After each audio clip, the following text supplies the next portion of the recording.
Welcome to the Encore Audio Archives YouTube channel. I'm Taper Dave, and this is my channel. I've uploaded hundreds of talks here that I've recorded at meetings in West LA, and I've also recorded conventions starting in 2013. I've got a bunch of those up. And Walt and Mary Murray, the original owners of Encore Audio Archives, started the company in the 80s, and Walt recorded Joe and Charlie's and a bunch of stuff down in Vista, California. My sobriety date is June 20th of 1994. I hope you find something you like, so please like and subscribe to my channel and comment down below. If you want to hear something that I don't have or that you don't see, I'll see that I get it. Anyways, take care and have a great day if you want to.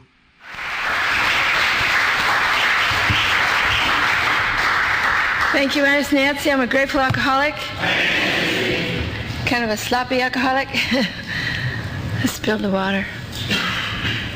Hi. Well, I'm glad to be here tonight. I'm always glad to be in an AA meeting. And I'm going to move this book just for a second.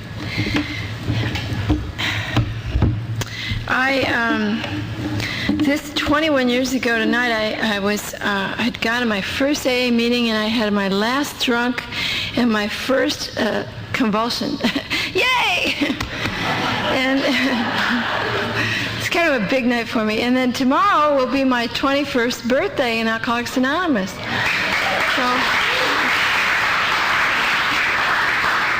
if I make it. And so it's really nice. Thank you, Mike, for setting this up for me. And it's nice to see you guys tonight, too. And I love the birthdays. And what I really liked is the guy that took the 60-day chip said that he was looking forward to tomorrow. And you know, that was really smart. That was really smart because I remember I was in my third year of sobriety when I first heard someone say we do it a day at a time. I thought, what a good idea, you know? Because, you know, I just didn't hear that for 2.5 years. And then all of a sudden, one day at the beach, I heard that we do it a day at a time. I thought, well, that is a darn good idea, you know? So more is revealed, all, you know, and we're all in a different second of recovery here, and it's great fun.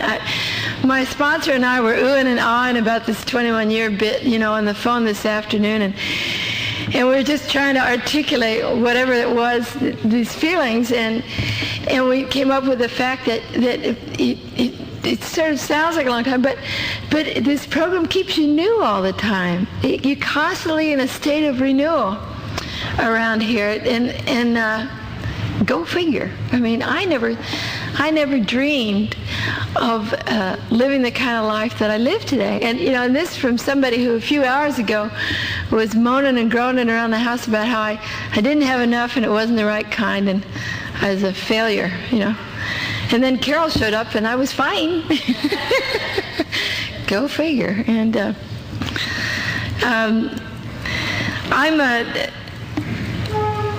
I'm going to tell you the story about this person before AA, and you'll see just how lucky I really feel justified in feeling lucky. I was not going anywhere, and then, you know, I just started drinking, and it was a miracle. Alcohol just was a great miracle. I was 13 years old in the bathroom at Catholic school at 10:15 recess, and I was too tall for a 13-year-old. 13-year-olds I was as tall as I am now. I'm 5'9" in the morning and 5'8"3/4 at night, and I'm just tall, you know. And I was tall when I was little, and that'll make you drink because you have to walk in Catholic school line with another tall girl, and everybody knows you're a geek. And I was mad as hell at everything because I felt cheated. Life just wasn't like what was the Ozzie and Harriet show, or the Robert Young, what was that one with Robert Young? A Father Knows. Life was just not like that. First of all, I never had a father, so he died and it must have been my fault. I mean, you know, I never had a father. I grew up with these women. They were mean to me. No one appreciated me. The oldest feelings I've ever had were loneliness, and I couldn't get any respect. I felt like I couldn't get any respect tonight. I walked in there and all the cake was gone. So I said to Carol, I said, don't they want a happy speaker? But I decided that this resentment will give an underpinning of sincerity to the talk. I don't know. Anyway, I was really cranky when I started drinking, and it was like a miracle. I just felt mad, and I felt like a classic victim, and I just struck out.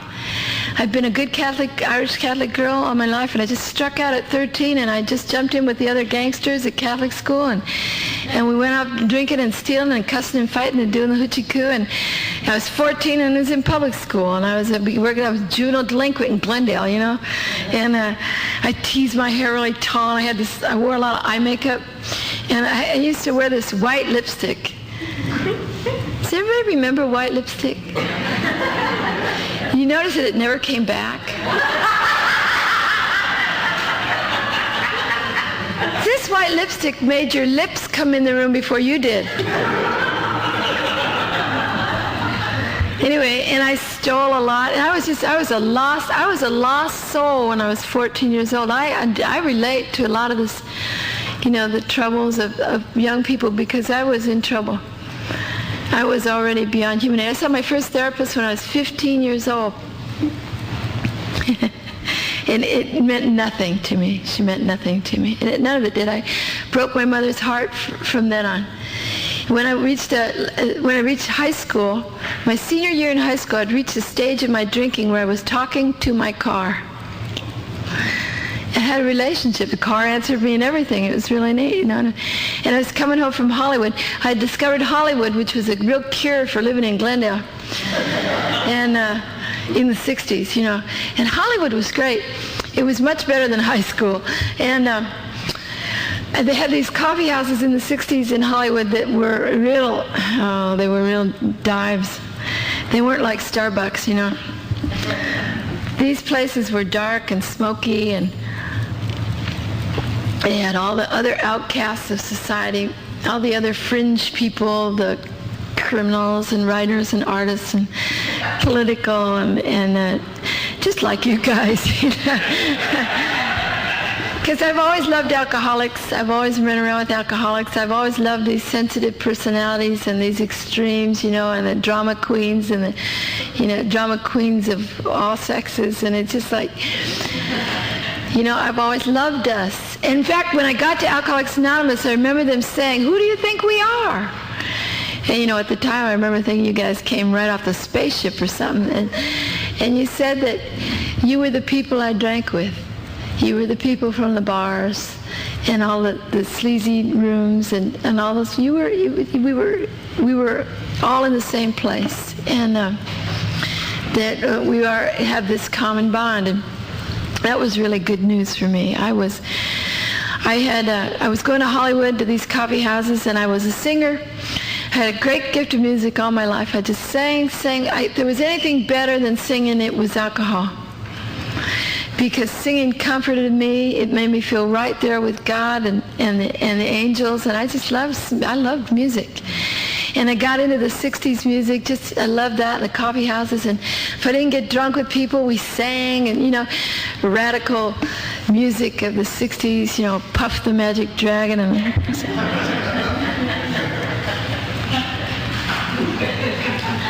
Anyway, there I was going to Hollywood and cutting school and breaking my mother's heart and stealing from department stores, and I was happy. That was all I ever wanted, was what I was doing right then. I was living in the now, you know.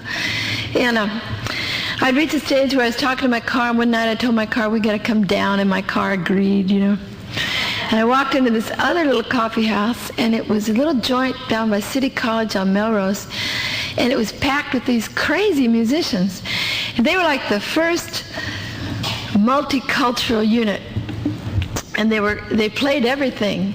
They had bongos and a cello and a flute and a guitar and an electric piano, and they had all this madness, and they just played this great cacophony of sound.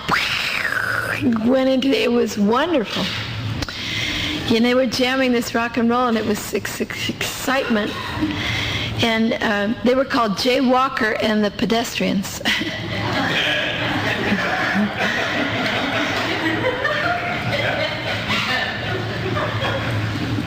And there were 26 of them, and I just loved it. 26 pedestrians. Well, and you know me, lampshade girl, and I had to get in on this, and my selfishness and self-centeredness, and I got into this thing. I stood up in the middle of the room, and I started singing, "Sometimes I feel like a motherless child."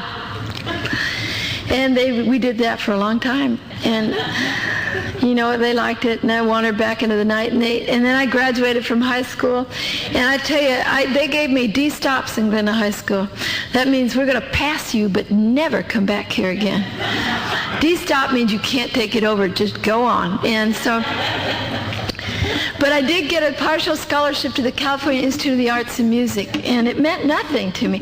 I tell you, the only thing I wanted to do was sing and drink.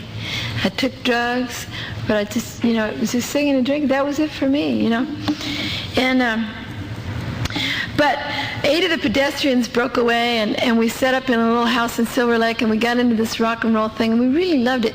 We argued about what to call ourselves, and we wrote 3 45-minute sets, and that fall, instead of going to college, we opened up for Janis Joplin and Big Brother and the holding company, the Whiskey A Go-Go. And we called ourselves Sweetwater, and we broke into this rock and roll thing in the 60s, and many times in AA meetings, these people start going, it's like, they remember us, because we were very popular. We flew all over the country a lot. We played all the big rock and roll rooms of Fillmore East, the Fillmore West, and Denver, and Chicago, and Florida. We were just like everywhere, And we did all this national TV, and it was really, I don't remember a lot of it, but I have documentation. And we were the first band to take the stage at Woodstock in 1969, but we were cut out of the movie. That's in my inventory. And I'd like to have a moment of silence. But anyway, what happened to me is I felt all vindicated now. We were experiencing success, and I felt like I could now look down my nose at everyone who'd ever been mean to me, all those rotten little kids in Glendale who were good, and all their rotten parents and everybody who'd ever laughed at me or thought I wasn't going to make it. I could look down my nose at them. And one of the biggest lessons about this disease I got when I had my second year, speaking of those people, and I was asked to share it at Warm Springs, which is a men's rehabilitation camp in the mountains, on my second AA birthday. And after I shared, a guy came up to me, and he had this hair sticking out like straw on his head, and all the teeth gone here. And he leaned across the table to me, and he said, "Remember me?" And I didn't, but I had to study him, and I think I remembered his nose. It was this great nose that belonged to this great king of Glendale when I was in high school. This king of Glendale from one of the richest Glendale families, and a guy that if you ran with this guy, you were it forever, and it stopped my heart, and he could not make this program. And I thought, wow, what a disease. Disease didn't know he was king of Glendale. Didn't know that he could take everybody on. It just doesn't care about that. Anyway, I was in this band, and we were doing we were kind of falling into the category of being the almost people, Chamberlain used to talk about alcoholics were the almost people, we almost keep the house, and we almost keep our spouse or our jobs, alcoholics, we just get here and we almost did this and that. We were like the almost rock stars, And 4 months after Woodstock and 3 days after we had done the Red Skelton show, I was in a terrible car accident. And I was hit by a drunk, and he made an accordion out of my car, and I had a friend with me, and nothing happened to her, and I had pushed the Buick Steel up 6 inches with my head, and I was near fatally injured. I was taken down to Glendale Memorial Hospital on the one night of the month when all the neurologists of Southern California, the head doctors, were having their meeting, and they all worked on me, and they said I wouldn't live. And the whole Irish family came, and I came out of this coma after 10 days. And you and I know there's a power greater than all the finest head doctors in California, because I had brain damage. It's over, but I had it, for 12 years. My first 6 years in AA, I had these seizures, problems, and all this from this car accident. And I permanently lost the use of one of my vocal cords. I mean, you couldn't have killed me and hurt me more than that. But I was also an alcoholic, And I came out of this coma, and I didn't say, well, thank God I'm out of this coma. And I didn't say, where's Mom? And I didn't want to know much about what happened. What I said was, do the papers know?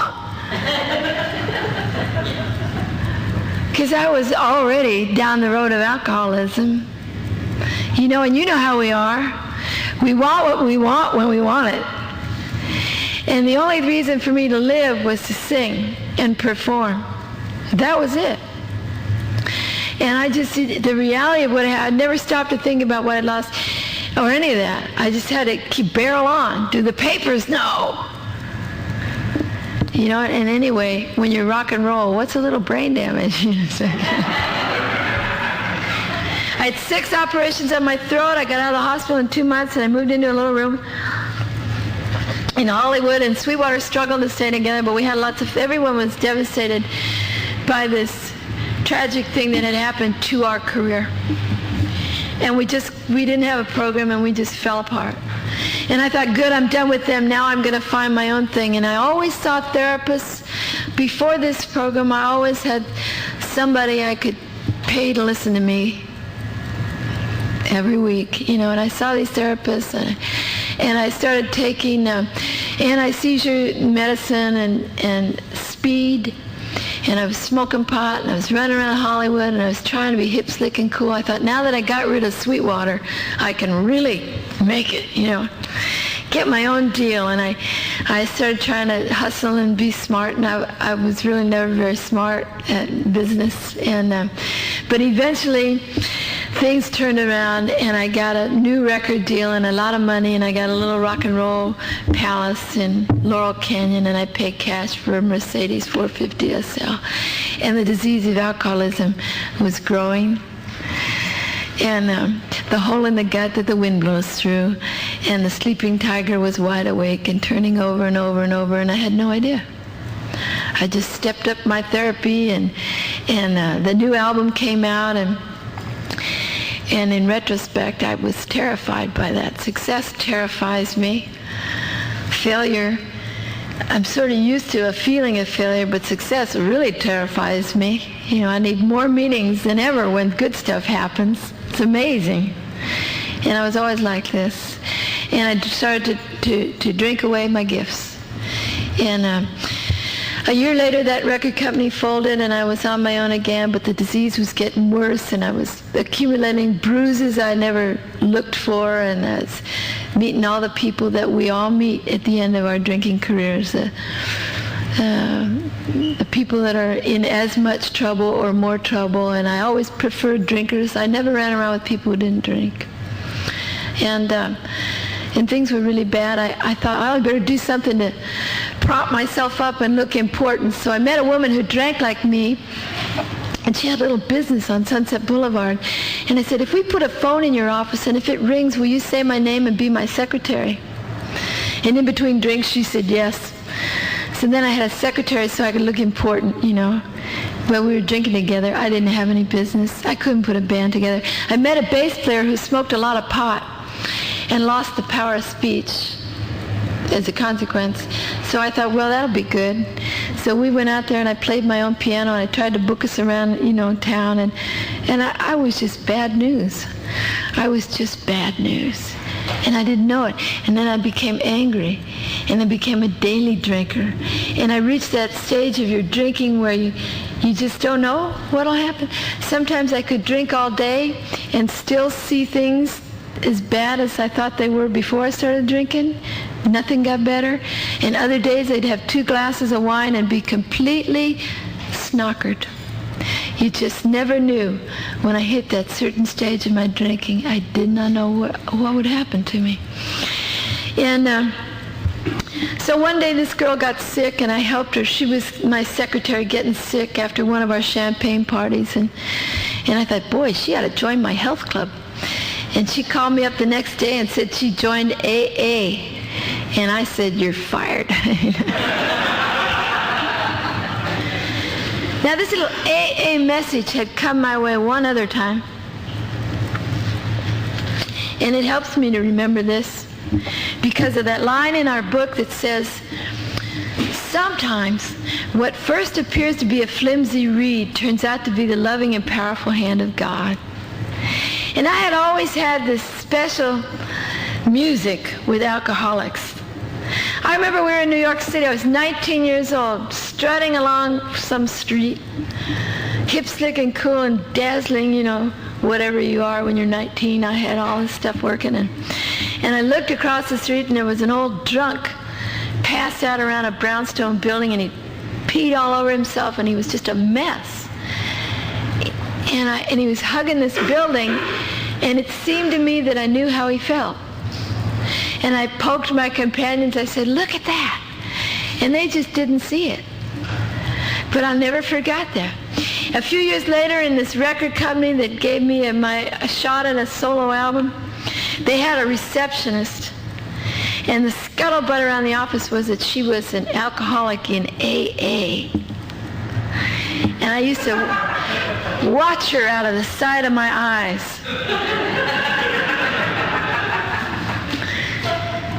What would she do? Would she froth at the mouth, you know? And you know what she did? The phone would ring, and she'd say, hello, and may I help you? And she'd type. And I just decided to feel sorry for her, but I watched her. And she never said a word to me, but she attracted me in some way that I didn't understand, and I didn't forget it. So this secretary said she went to AA, and I blew her off, and I was entering the part of my drinking where I was staying home because I couldn't go out. I want to go out, but by the time I got ready to go out, I was just too far gone to go out. That's good English, isn't it? So that was happening to me. And the worst thing, the cruelest thing of all of my drinking was that it cut the music out of me. All my life I sang every day, I played every day, I was a prolific writer, but at the end of my drinking, the music was cut out of me. Because this alcoholism is so cruel, it'll take the only thing you love just inches at a time. And that's what just cut that out of me. Finally, I couldn't play anymore. And I bumped into this ex-secretary. She'd been going to AA meetings, and she didn't drink anymore, and she loved AA meetings. She went to the meetings and smoked pot and took pills and didn't drink and loved the meetings, you know. So she was doing pot AA.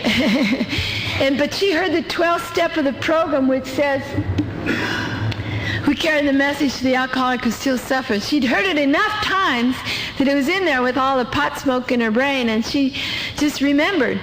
And I had quit smoking pot by this time. I was just trying to drink and sing a song. That was a good day. And I always trying to stay in the vertical position while the sun was up too. That was a good day. So that was all I wanted to do. That was my life had been reduced to this. And she remembered this 12 step, and she was smoking a joint at this party, and she said, you ought to try AA. It's heavy.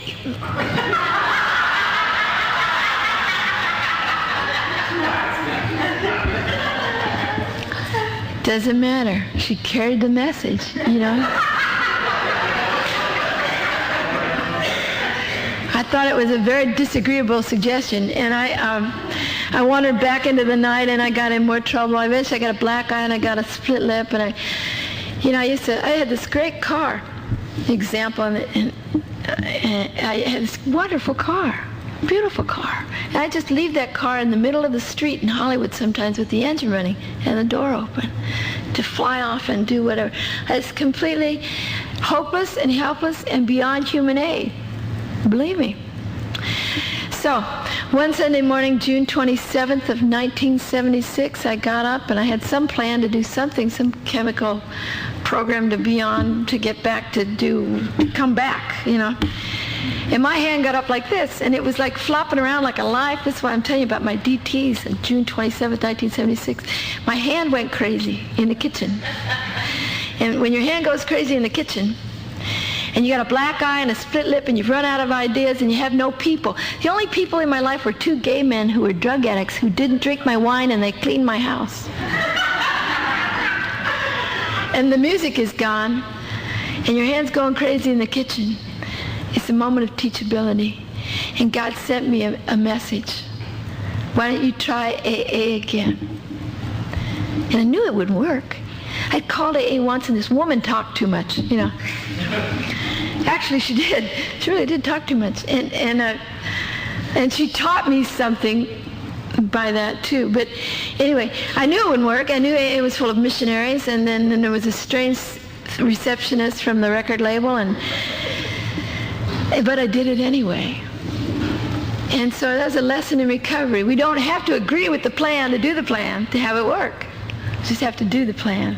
And this morning I got a great guy named Joe, and he taught me another thing about recovery. He said a lot of my story of recovery it's intimately entwined with you guys. I don't know a lot of you, but with the fellowship of Alcoholics Anonymous. I can't tease it out from the work, the step work I do, from anything that I do. We're intimately involved, right? And this began this morning because this guy listened to me on the end of the phone, and that was what I needed. I needed that right person. The first person that touches you in this program is just right for you, and it's a great evidence that God is running the deal. When you think about what a mix we are, what a potpourri of personalities are here, and how that comes together for us, you know. And this guy was like that, and I just talked, and periodically I'd have to breathe, and when I took a breath, he said something. He said, "It sounds like you need a meeting," and that was all. You know, if you'd said one more thing, you might have scared me out of here, because I scare easy. And I'm defiant. Aren't we all? You know, when anybody wagged their fingers at me, I was out of there, even if I thought of it first.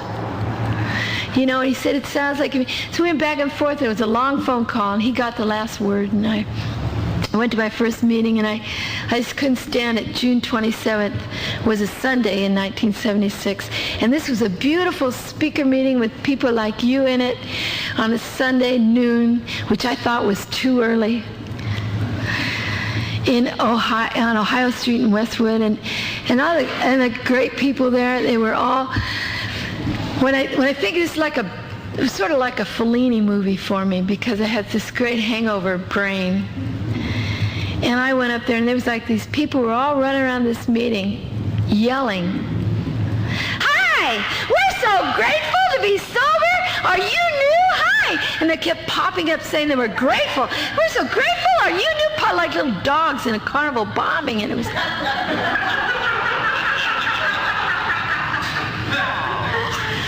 One thing about this alcoholic, I either want to be in charge of the show or I want to be a fly on the wall.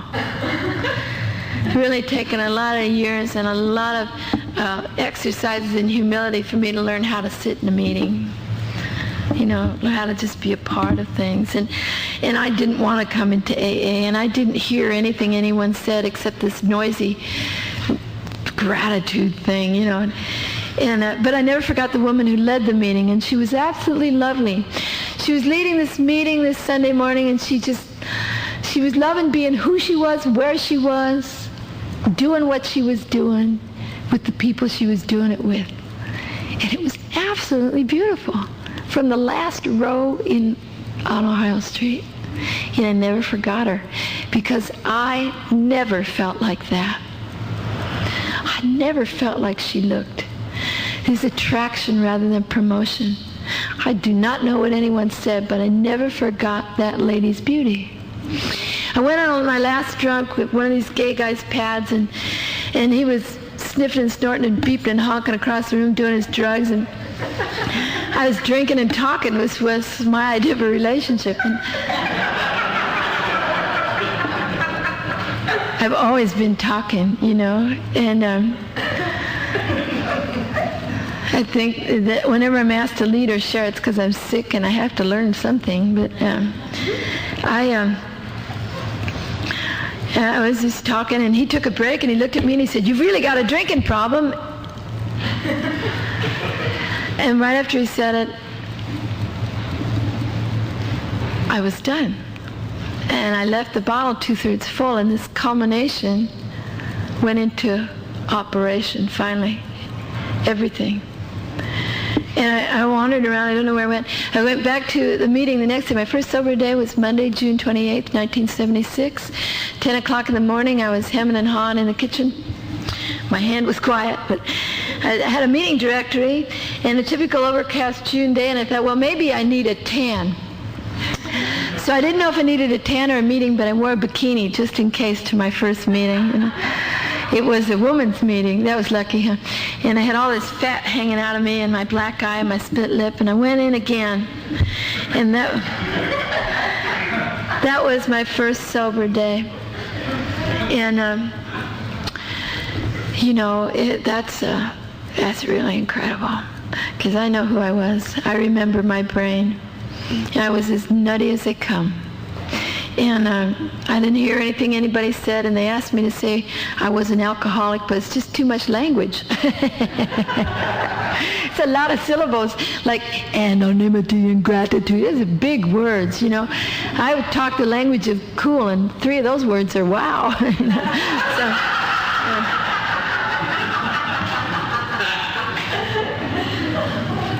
But I walked out of that meeting that day, and a woman walked out beside me, and she loved me, and I knew that. You can feel that. Newcomers aren't stupid. They're just broken.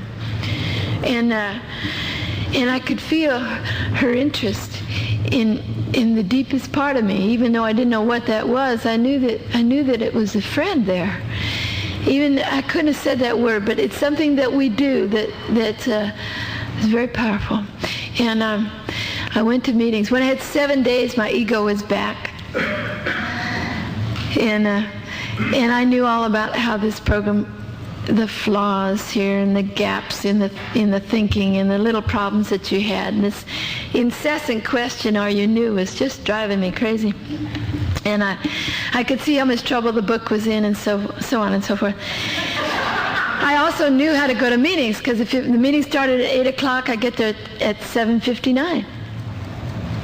So you kind of cut down on this "are you new" business. And after we prayed, we're out of there. And so I never went to meetings that sounded like they'd be good for me. Grace through God's love, or serenity through the step. I never went to anything that sounded like it would work, I like meetings that sounded like bars. And there was one in the directory in Hollywood at Joe's place, and I said, that's the place for me, So I wandered down to Joe's place, and I went. It was an 8 o'clock meeting. I got there at 7:59, and there was nowhere to sit. But in the back, there was one chair, and a little guy sitting in the chair next to it, so I didn't think he'd hurt me, so I sat down there with my 7-day ego back, and I looked at him at 7:59, and I said, I have 7 days. And he said, would you like to be our first speaker?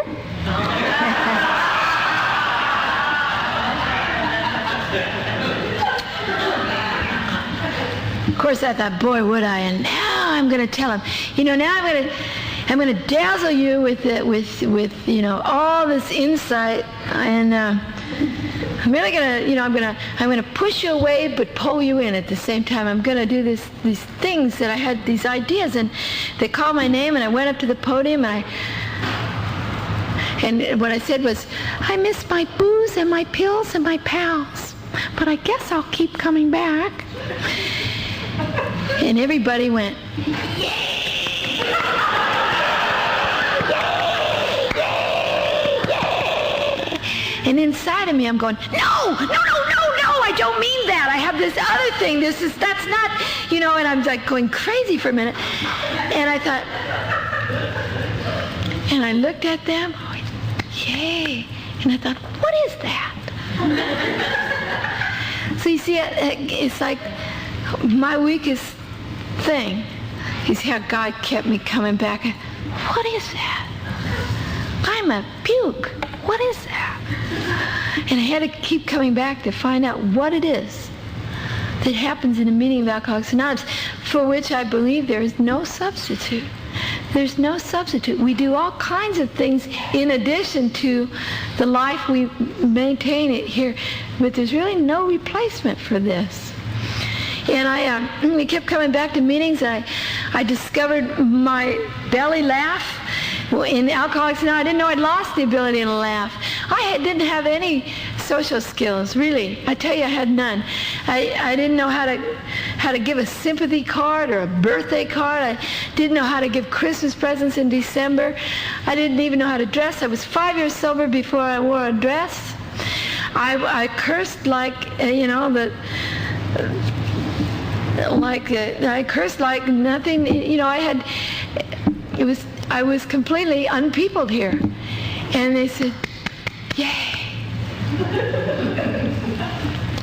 And I discovered this laughter when I was 55 days sober. When I was 82 days sober, I discovered the miracle of the bonding that we have and the sharing that we do by accident. Because I've been going to meetings for 81 days, and if it didn't relate to me or have something in it for me, I just didn't hear it. I didn't know anyone else was around. And I'd been going to meetings in Studio City. The Radford Club was my home group, and I came out with 82 days after a noon meeting, and I was just standing on the step. And I began to experience another great miracle of this program. I started to feel okay. And I'd never felt okay. Didn't even know what it was. But it was clean. I always felt dramatic. I always felt high. I always felt low. And I started to feel okay. And because I was unencumbered with the burden of myself, in this breath of okayness, I was just looking around, and I saw this young woman standing in front of the club, looking terrible, looking miserable, with stringy hair and an old T-shirt on and a jaw clenched like that. And I saw her. And my feet took off. And I got up to her and I said, you know what I said? Hi, I'm so grateful to be sober. Are you new?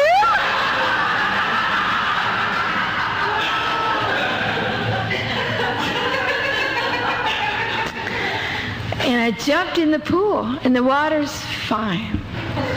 I found out about Alcoholics Anonymous through service in this program. Whether you believe it or not, whether you think you're working a good enough program or not. They used to say, if you've got 2 days, you go talk to the person with 2 hours. Because what you got's big to the person with 2 hours. And so I came in that way. I kind of came in that way. I didn't really think I was nuts. Nutty people never do. And I thought it was everybody else. And I wasn't that keen on God. But I came in through the service because I was starving for that attention, that wholesome acceptance. I heard about the cups at Radford. It said if you wash a cup, you get another day of sobriety. I had enough brain damage. I didn't question that. I just went for it. I got at that sink, and I stood there, and the heroes of the noon meeting would come in. And they'd hand me their cups with cigarettes out in them and lipstick grins on the side, and they'd say, oh, Nancy, you're doing a good job. And a little piece that had been so broken healed. With every cup. And it was neat. I'd been all over the country and done all this TV and played all this rock and roll and been in all these magazines and thrown up on some very famous shoes. But when the heroes of the new meeting, Rosemary, Phil G., Alabama, Mike R., and something healed. I got off the stage. I went away from music. I got into this program wholeheartedly, and I ran away from the world. I institutionalized myself in AA for 5 years. That's my story. It isn't right, it isn't wrong, it's not a recommendation. It's just what I did. I got into service. I got married. I got unmarried. I went back to school. I got some college degrees. I became an English teacher in 1990. I've been in this program a lot of years. I've had a lot of experience. I had my first good friend when I had 11 years of sobriety, Carol C., who will be 10 years sober in a few weeks, who came with me tonight. She showed up in Alcoholics Anonymous, and for some reason she liked me. And she asked me to be her sponsor, and we've had a wonderful relationship. We are very good friends.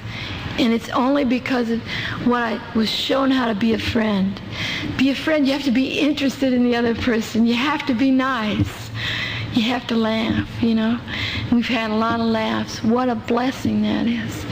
You know, I'm running around teaching all these college English classes and community college, and I'm a freeway flyer, and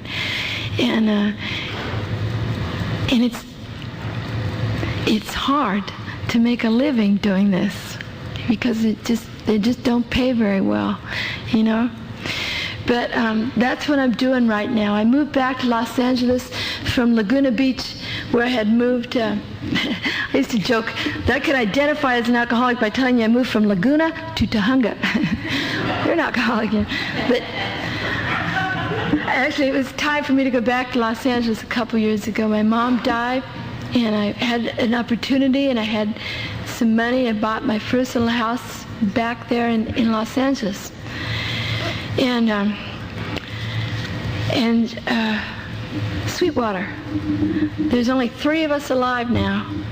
But a couple years ago, we looked at each other and we said, let's get in on this comeback thing. So we reorganized and we're playing again. We're playing again. And it's a miracle of this program. Because I get to learn, they used to say you'll do everything sober that you did drunk. You get another chance to do it. And when I met Carol when I was 11 years sober, she asked me if I was ever going back to music, and I said, no way.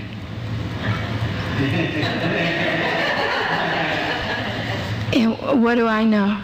That's why I loved what Rich, I think the guy that took the chip, said. He's just looking forward to tomorrow. Because I don't know what my life is supposed to be, but I know absolutely that I want to live my life as a member of this program, a day at a time. I told you in the beginning that I never heard a day at a time because I was the kind of person that had to be in this, committed to this. I couldn't stand the idea of failing at one more thing when I joined this program. So I had to think of it as a lifetime. I had to get role models who were here a long time. And I wanted to be like they were, like the lady leading that first meeting that day, who was happy being who she was, where she was, with the people she was with. You know, and I got that in my mind's eye. I have a Nancy up here, very, very old in AA. You know, that's my dream. A day at a time, you know, and so Sweetwater sets out, and we go and we play, and the alcoholics show up, and some of my students show up, and it really blows their mind, you know. But life is fun. There's tons of little jokes in my life today, and I appreciate them, and I appreciate you guys quite a lot. And I don't know if I've helped anybody tonight, but you've helped me a lot. Thank you for your eyes and your laughter.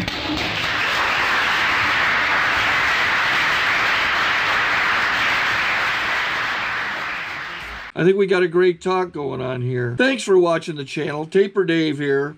Just curious, do you think this is better than Zoom? Okay, this is how I prepare my drone for launching.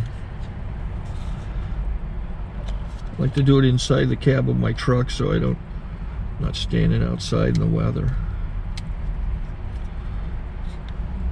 To install the joysticks for control, up and down, right and left, powered on. I have an Android phone that I use to connect it to the drone with. And it's actually controlled through the iPhone, through an app. Oops, wrong way. It's actually controlled through the iPhone, or through this Android phone, through the app. It's actually controlled through the Android phone, through an app, and you connect it through this short connection right here.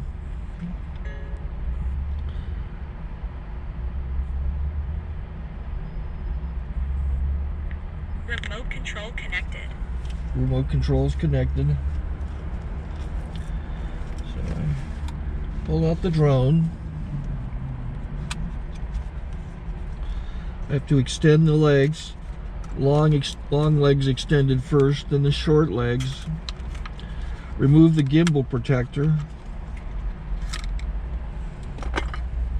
Set that aside, then power it on one short burst, then one long burst. I lay it down.